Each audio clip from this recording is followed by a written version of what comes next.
एक बार की बात है, किसी शहर में एक टैक्सी ड्राइवर रहा करता था। एक दिन की बात है, वो टैक्सी ड्राइवर अपनी सवारी को लेकर शहर से बहुत दूर गया था। जैसा कि आप और हम सभी जानते हैं कि टैक्सी ड्राइवरों का काम क्या होता है। उन्हें सवारी मिल जाती है तो उन्हें उस सवारी को दूसरी जगह पर छोड़ना होता है इस जगह से, और इसी के उनको पैसे मिलते हैं और यही उनका जरिया माश यानी कि गुजर बसर का जरिया होता है और इसी से वो पैसे भी कमाते हैं। बहरहाल ये टैक्सी ड्राइवर भी इसी तरह का काम करता था। एक दिन वो अपने सवारी को लेकर शहर से बहुत दूर बाहर गया था। बरसात का मौसम था, बहुत ही तेज बारिश भी हो रही थी। शाम के समय टैक्सी ड्राइवर टैक्सी लेकर गया था, पर उस टैक्सी ड्राइवर को आते वक्त बहुत ज्यादा देर हो गई और वो शाम को गया था, इसीलिए आते आते अब रात हो चुकी थी। शाम अब रात में बदल चुकी थी, वो भी देखते देखते बहुत रात के समय हो चुका था। बरसात का मौसम, बहुत ही तेज बारिश और उसमें रात को ड्राइविंग करना आप खुद जानते हैं कितना मुश्किल है और कितना खतरनाक भी हो सकता है। रह रहकर बिजली चमकने की आवाज, जिससे थोड़ी देर ही सही पर चारों तरफ उजाला छा जाता था। रह रहकर बिजली चमक रही थी, उससे उजाला भी छा रहा था और आसपास का उस टैक्सी ड्राइवर को दिख रहा था।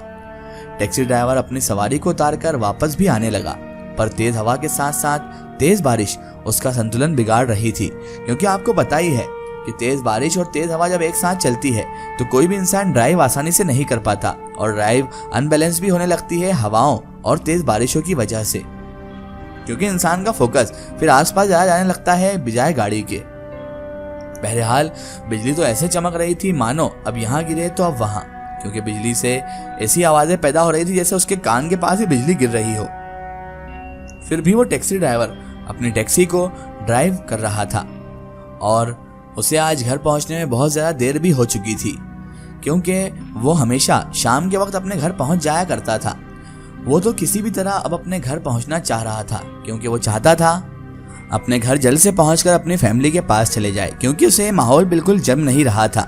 इतनी तेज बारिश में भी टैक्सी को चलाकर वापस अपने घर की तरफ बढ़ा चला जा रहा था बेचारा।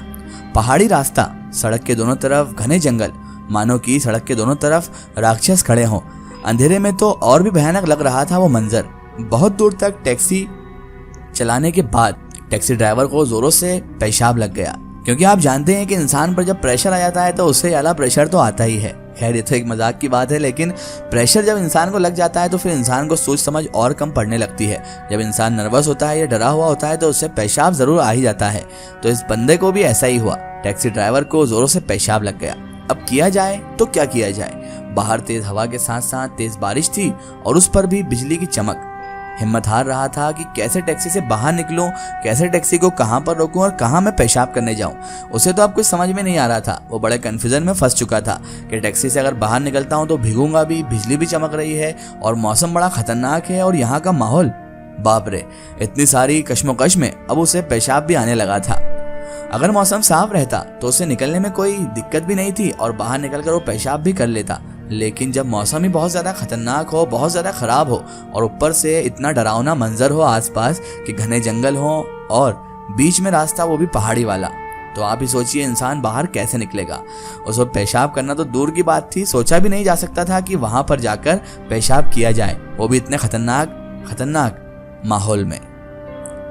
पर यह तो प्राकृतिक की देन है कि अब पेशाब आ गया है तो ये करना भी है। अगर नहीं करेंगे तो या तो गाड़ी गंदी होती या उसके कपड़े। उसे भी पता था कि मुझे निकलकर पेशाब तो करना ही पड़ेगा, क्योंकि अब उसके कंट्रोल से बाहर होते जा रहा था।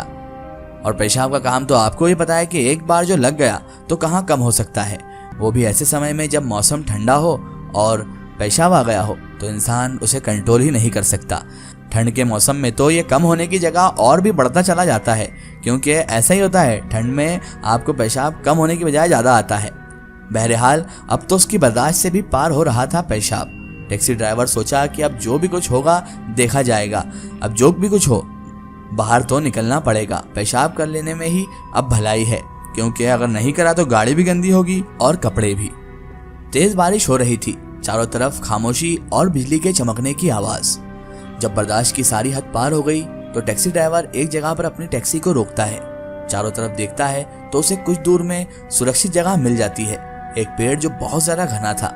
उसी पेड़ के पास जाकर वो पेशाब करने की सोचता है, क्योंकि वहां पर पानी का छींटा कम आता है। तो टैक्सी ड्राइवर दौड़ता हुआ उस पेड़ के पास पहुंच जाता है और पेशाब करने लगता है।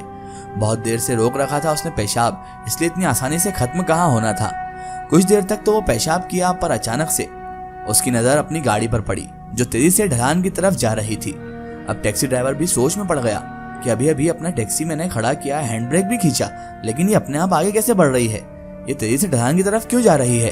टैक्सी ड्राइवर पेशाब करना बंद किया और चिल्लाते हुए टैक्सी की तरफ दौड़ा। जैसे ही वो सड़क के पास चिल्लाते हुए पहुंचा, टैक्सी और भी तेजी से भागने लगी। अब क्या था, वो भी आओ देखा ना ताओ चिल्लाता हुआ टैक्सी के पीछे भागने लगा। उससे जितना रफ्तार में हो सकता था वो उतनी रफ्तार से टैक्सी का पीछा करने लगा। टैक्सी और भी तेजी से आगे की तरफ दौड़ रही थी, आगे की तरफ बढ़ती जा रही थी। टैक्सी ड्राइवर उसका पीछा किए जा रहा था। ऐसा लग ही नहीं रहा था कि टैक्सी अपने आप ढलान पर चली जा रही हो, बल्कि ऐसा लग रहा था जैसे उसे कोई चला रहा हो, कोई अंदर बैठकर उसे पूरी तरह से कंट्रोल कर रहा हो, वो भी पूरी रफ्तार के साथ उस टैक्सी को चला रहा हो। पर अगले ही पल क्या हुआ कि टैक्सी का बैलेंस बिगड़ गया। टैक्सी सड़क पर लड़खड़ाते हुए सीधे खाई में जा गिरी। खाई भी इतनी गहरी थी कि टैक्सी न जाने कितनी बार पलटी खाते हुए खाई की गहराई में समा गई। अब तेज बारिश और आंधी तूफान में टैक्सी ड्राइवर अकेले पड़ गया। अब करे तो क्या करे, कुछ सोच ही नहीं रहा था। बहुत ही उदास होकर पैदल ही वहां से आगे की तरफ बढ़ गया। पानी में भीगते हुए आगे की तरफ चला जा रहा था वो। अंधेरी रात में तेज बारिश, दूर दूर तक कोई भी नहीं दिख रहा था उसे। ना ही तो कोई गाड़ी वाला उस रास्ते पर आ रहा था, ना ही कोई इंसान उसे उस रास्ते पर दिख रहा था। सुनसान सड़क, खतरनाक इलाका, खौफ का माहौल और अकेला बेचारा ये चला जा रहा था। ना ही कोई गाड़ी वाला उस रास्ते से गुजर रहा था, ना कोई पैदल इंसान। बहरहाल उस रास्ते से होकर वो टैक्सी ड्राइवर पैदल चला जा रहा था। बहुत दूर तक चलने के बाद उसे एक ढाबा दिखाई दिया। ढाबे में जाकर अपना कपड़ा उसने सुखाया और ये बात सभी को बताई। तो ढाबे वाला बोला कि अब तो जो भी होगा वो कल सुबह ही होगा, अभी तो बहुत बारिश हो रही है। कल क्रेन ले जाकर उस टैक्सी को निकालना। अब दूसरा कोई चारा भी नहीं था। रात भर टैक्सी ड्राइवर ढाबे में ही रहा और सुबह होने का इंतजार किया। जब सुबह हुई तब तक बारिश भी खत्म हो चुकी थी और तूफान भी थम चुका था। किसी तरह टैक्सी ड्राइवर कहीं से क्रेन की जुगाड़ किया और उसे लेकर खाई की तरफ चला गया। पर जहां पर उसका टैक्सी एक्सीडेंट किया था, जहां पर टैक्सी खाई में गिरा था, वहां पर तो कुछ भी नहीं था। टैक्सी ड्राइवर बहुत देर तक खाई के चारों तरफ टैक्सी को खोजता रहा, पर टैक्सी उसे खाई में मिल ही नहीं रही थी। खोजते खोजते सुबह से दोपहर हो गई, पर टैक्सी का कहीं अता पता भी नहीं चल रहा था।